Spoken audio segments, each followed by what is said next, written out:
రేపు AP cabinet భేటీ జరగనుంది. CM Chandrababu అధ్యక్షతన జరిగే సమావేశంలో పలు అంశాలపై చర్చించి కీలక నిర్ణయాలు తీసుకోనున్నారు.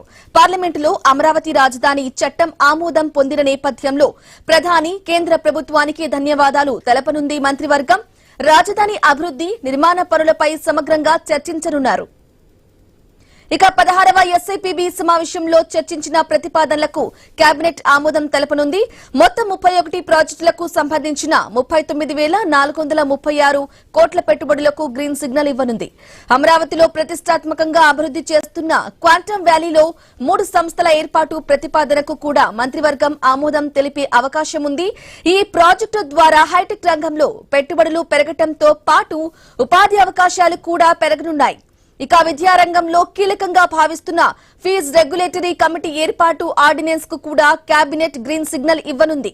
అదేవిధంగా పలు సంస్థలకు భూ కేటాయింపుల అంశం కూడా ఈ సమావేశంలో చర్చకు రానుంది.